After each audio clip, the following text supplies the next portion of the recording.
दोस्तों नमस्कार। अगर आप घर बैठे बीपीएससी एग्जाम की तैयारी करना चाहते हैं तो इस पूरी वीडियो को ध्यानपूर्वक देखें और इस वीडियो को देखने के बाद हमारे इस चैनल पे प्लेलिस्ट में और भी कई महत्वपूर्ण वीडियो हैं जो आपके बीपीएससी एग्जाम में आपकी मदद करेगा।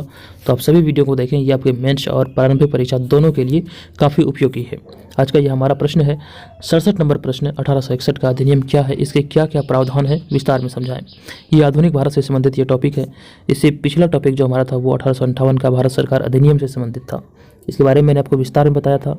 आप अगर इस सीरीज से संबंधित सभी वीडियो को देखेंगे तो निस्संदेह ही आपको दोबारा से आधुनिक भारत पढ़ने की ज़रूरत नहीं पड़ेगी। यहाँ पे मैं आपको पॉइंट वाइज बता रहा हूँ, तो आप पूरे वीडियो को ध्यानपूर्वक देखें और वीडियो के अंत में मुझे कमेंट करके बताइएगा कि आपके लिए ये उपयोगी है या फिर नहीं। तो दोस्तों, इसके पीडीएफ के लिए आप हमारे टेलीग्राम, व्हाट्सएप और फेसबुक ग्रुप को जरूर ज्वाइन करें। तीनों का लिंक इस वीडियो के डिस्क्रिप्शन में दिया गया है। तो चलिए शुरू करते हैं। 1861 का अधिनियम क्या है, इसके क्या क्या प्रावधान है, विस्तार में समझाएं। इस प्रश्न का आंसर हम इस प्रकार से लिखेंगे। भारतीय परिषद अधिनियम 1861 का निर्माण देश के प्रशासन में भारतीयों को शामिल करने के उद्देश्य से बनाया गया था। ये इसका काफ़ी महत्वपूर्ण पॉइंट है जो कि यहाँ पे दिया जा रहा है कि भारतीय परिषद अधिनियम 1861 का निर्माण देश के प्रशासन में भारतीयों को शामिल करने के उद्देश्य से बनाया गया था। देखिए, पिछले वीडियो में मैंने आपको बताया था कि जो भारत क्षेत्र था वहाँ पर ब्रिटिश ईस्ट इंडिया कंपनी की जो सत्ता थी उसको समाप्त कर ब्रिटिश संसद ने अपना अधिकार भारत पे स्थापित किया था। यानी कि ब्रिटेन से भारत पे शासन किया जा रहा था। लेकिन 1861 का अधिनियम जो पारित हुआ, इसमें यह प्रावधान था कि जो भी शासन चल रही थी भारत में, तो इसके प्रशासन में भारतीयों को भी शामिल किया जाए। तो ये उद्देश्य से ये 1861 का अधिनियम को पारित किया गया था। और फिर आगे इस अधिनियम ने सरकार की शक्तियों व कार्यकारी व विधायी उद्देश्य हेतु गवर्नर जनरल की परिषद की संरचना में बदलाव किया। यह प्रथम अवसर था जब गवर्नर जनरल की परिषदों के सदस्यों को अलग अलग विभाग सौंपकर विभागीय प्रणाली की शुरुआत की गई थी। ये काफ़ी महत्वपूर्ण फैक्ट है, इसे भी आप ध्यान रखिएगा। ये सारे तथ्यों को आप अपने आंसर में जरूर शामिल कीजिएगा और इस प्रकार आपका आंसर काफ़ी अच्छा दिखेगा और आपको अधिक नंबर मिलने की संभावना भी बनेगी। और फिर आगे इस अधिनियम के अनुसार बम्बई व मद्रास की परिषदों को अपने लिए कानून व उसमें संशोधन करने की शक्ति पुनः प्रदान की गई,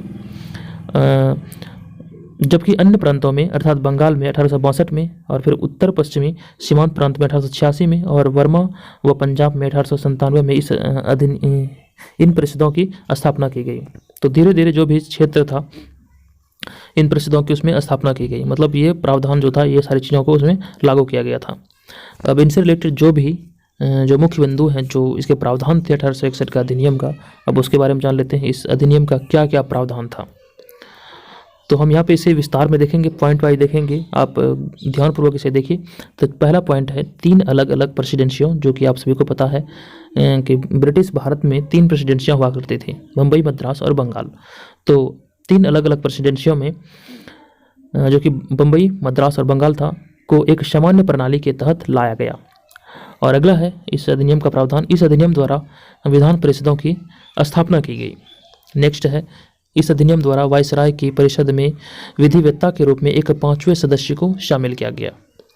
नेक्स्ट है वायसराय की परिषदों का विस्तार किया गया और कानून निर्माण के उद्देश्य से अतिरिक्त सदस्यों की संख्या जो न्यूनतम 6 और अधिकतम 12 तक की गई। ये सदस्य गवर्नर जनरल द्वारा नामित किए जाते थे और इनका कार्यकाल 2 साल का होता था, अतः कुल सदस्य संख्या बढ़कर 17 हो गई। और फिर अगला है इन नामांकित सदस्यों के कम से कम आधे सदस्य गैर सरकारी होना चाहिए था।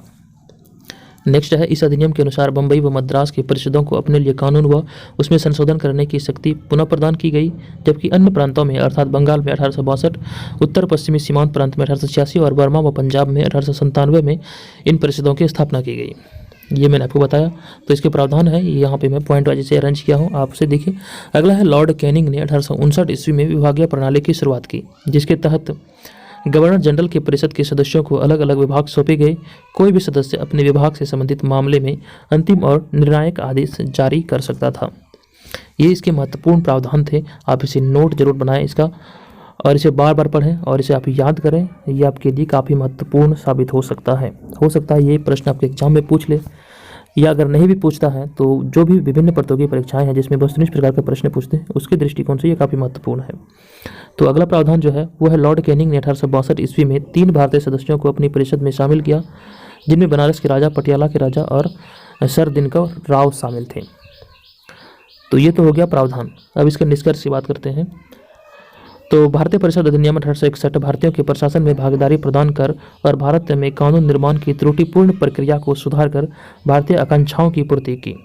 अतः इस अधिनियम द्वारा भारत में प्रशासनिक प्रणाली की स्थापना की गई जो कि भारत में ब्रिटिश शासन के अंत तक जारी रही। ये काफ़ी महत्वपूर्ण है। अपने निष्कर्ष में इस तरह की चीज़ों को शामिल करेंगे।